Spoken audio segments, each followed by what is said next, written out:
Piglet meets a Heffalump. One day when Christopher Robin and Winnie the Pooh and Piglet were all talking together, Christopher Robin finished the mouthful he was eating and said carelessly, "I saw a Heffalump today, Piglet." "What was it doing?" asked Piglet. "Just lumping along," said Christopher Robin. "I don't think it saw me." "I saw one once," said Piglet. "At least I think I did," he said. "Only perhaps it wasn't." "So did I," said Pooh, wondering what a Heffalump was like. "You don't often see them," said Christopher Robin carelessly. "Not now," said Piglet. "Not at this time of year," said Pooh. Then they all talked about something else until it was time for Pooh and Piglet to go home together. At first they stumped along the path which edged the 100-acre wood.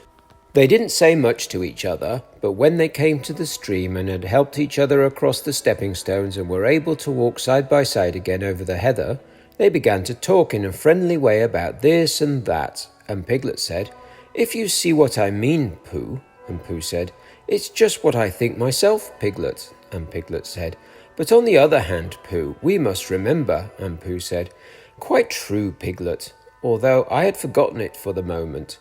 And then, just as they came to the 6 pine trees, Pooh looked round to see that nobody else was listening, and said in a very solemn voice, "Piglet, I have decided something." "What have you decided, Pooh?" "I have decided to catch a Heffalump."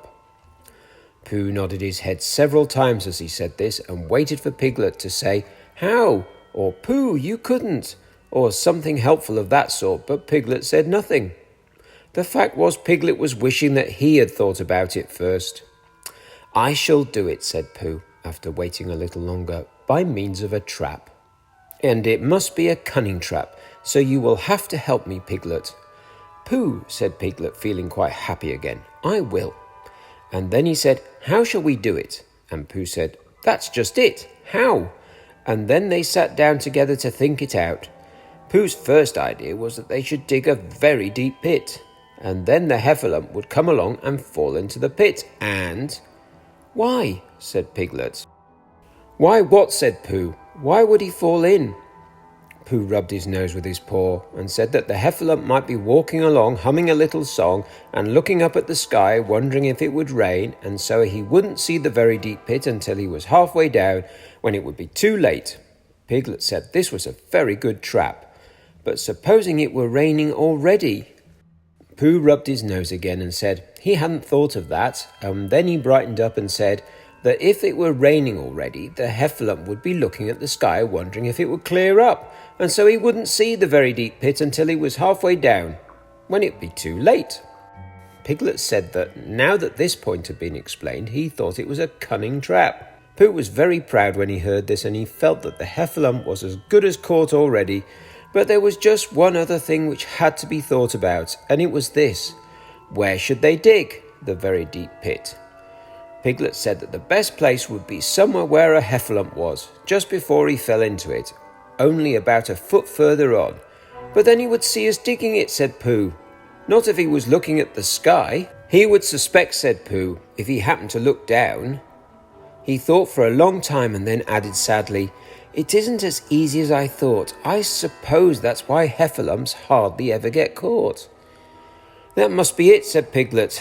They sighed and got up, and when they had taken a few gorse prickles out of themselves, they sat down again, and all the time Pooh was saying to himself, "If only I could think of something," for he felt sure that a very clever brain could catch a Heffalump if only he knew the right way to go about it. "Suppose," he said to Piglet, "you wanted to catch me. How would you do it?" "Well," said Piglet, "I should do it like this. I should make a trap, and I should put a jar of honey in the trap, and you would smell it, and you would go in after it, and I would go in after it," said Pooh excitedly, "only very carefully so as not to hurt myself. And I would get to the jar of honey, and I should lick around the edges first of all, pretending that there wasn't any more, you know, and then I should walk away and think about it a little, and then I should come back and start licking in the middle of the jar, and then, yes, well, never mind about that. There you would be, and there I should catch you. Now, the first thing to think of is, what do Heffalumps like? I should think acorns, shouldn't you? We'll get a lot of... I say, wake up, Pooh. Pooh had gone into a happy dream, woke up with a start and said that honey was a much more trappy thing than acorns. And they were just going to argue about it when Piglet remembered that if they put acorns in the trap, he would have to find the acorns, but if they put honey, then Pooh would have to give up some of his own honey. So he said, "All right, honey then," just as Pooh remembered it too, and was going to say, "All right, acorns." "Honey," said Piglet to himself in a thoughtful way, as if it were now settled. "I'll dig the pit while you go and get the honey." "Very well," said Pooh, and he stumped off. As soon as he got home, he went to the larder and he stood on a chair and took down a very large jar of honey from the top shelf. It had honey written on it. But just to make sure, he took off the paper cover and looked at it, and it looked just like honey. "But you never can tell," said Pooh. "I remember my uncle once saying that he had seen cheese just this colour." So he put his tongue in, took a large lick. "Yes," he said, "it is. No doubt about it. And honey, I should say, right down to the bottom of the jar. Unless, of course," he said, "somebody put cheese in at the bottom just for a joke. Perhaps I'd better go a little further, just in case." "In case Heffalumps don't like cheese. Same as me." He gave a deep sigh. "I was right. It is honey, right the way down." Having made certain of this, he took the jar back to Piglet, and Piglet looked up from the bottom of his very deep pit and said, "Got it?" And Pooh said, "Yes, but it isn't quite a full jar." And he threw it down to Piglet, and Piglet said, "No, it isn't." "Is that all you've got left?" And Pooh said, "Yes, because it was." So Piglet put the jar at the bottom of the pit and climbed out, and they went off home together. "Well, good night, Pooh," said Piglet when they got to Pooh's house. "And we meet at 6 o'clock tomorrow morning by the pine trees and see how many Heffalumps we've got in our trap." "6 o'clock, Piglet. And have you got any string?" "No. Why do you want string?" "To lead them home with." "Oh, I think Heffalumps come if you whistle." "Some do and some don't. You never can tell with Heffalumps." "Well, good night." "Good night." And off Piglet trotted to his house. Trespasses, while Pooh made his preparations for bed. Some hours later, just as the night was beginning to steal away, Pooh woke suddenly with a sinking feeling. He had had that sinking feeling before, and he knew what it meant. He was hungry, so he went to the larder. And he stood on a chair and reached up to the top shelf and found nothing. "That's funny," he thought. "I know I had a jar of honey there. A full jar, full of honey, right up to the top, and it had honey written on it, so that I should know it was honey. That's very funny." And then he began to wander up and down, wondering where it was, and murmuring a murmur to himself, like this: "It's very, very funny, 'cause I know I had some honey, 'cause it had a label on saying honey. A galoptious full up pot too, and I don't know where it's got to. No, I don't know where it's gone. Well, it's funny." He had murmured this to himself 3 times in a singing sort of way, when suddenly he remembered he had put it in the cunning trap to catch the Heffalump.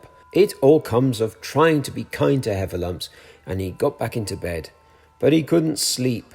The more he tried to sleep, the more he couldn't. He tried counting sheep, which is sometimes a good way of getting to sleep, and as that was no good, he tried counting Heffalumps, and that was worse, because every Heffalump that he counted was making straight for a pot of Pooh's honey, and eating it all.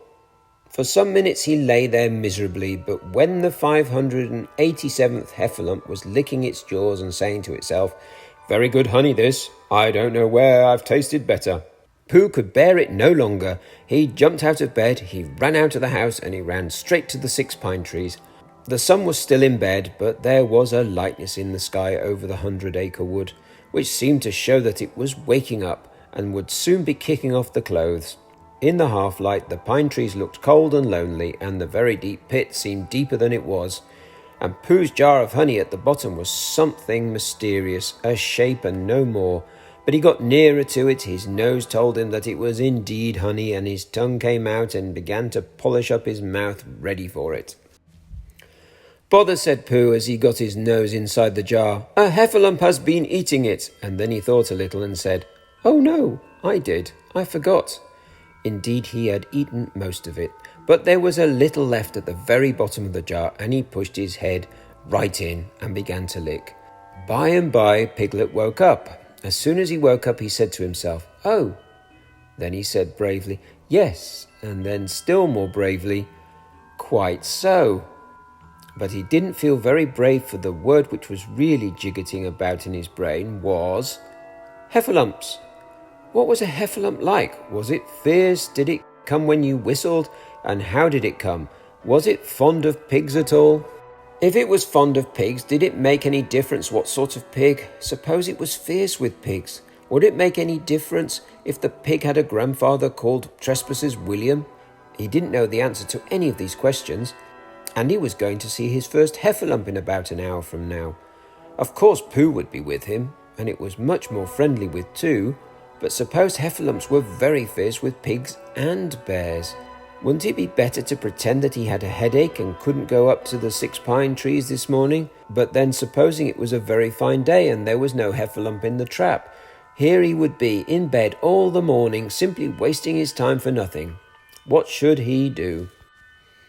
And then he had a clever idea. He would go up very quietly to the 6 pine trees now, peep very cautiously into the trap and see if there was a Heffalump there, and if there was, he would go back to bed. And if there wasn't, he wouldn't.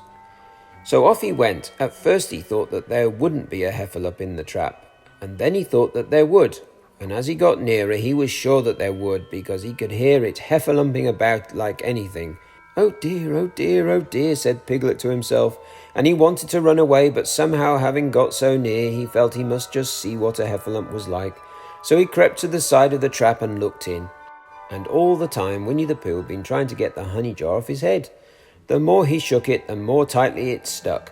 "Bother," he said, inside the jar, and "oh, help," and mostly "ow." And he tried bumping it against things, but as he couldn't see what he was bumping it against, it didn't help him, and he tried to climb out of the trap, but as he could see nothing but jar, and not much of that, he couldn't find his way. So at last he lifted up his head, jar and all, and made a loud, roaring noise of sadness and despair. And it was at that moment that Piglet looked down. "Help, help," cried Piglet, "a Heffalump, a horrible Heffalump," and he scampered off as hard as he could, still crying out, "Help, help, a horrible Heffalump, hoff, hoff, a terrible Hoffalump, hoff, hoff, a hellible Horrorlump, hol, hol, a hoffable Hellarump."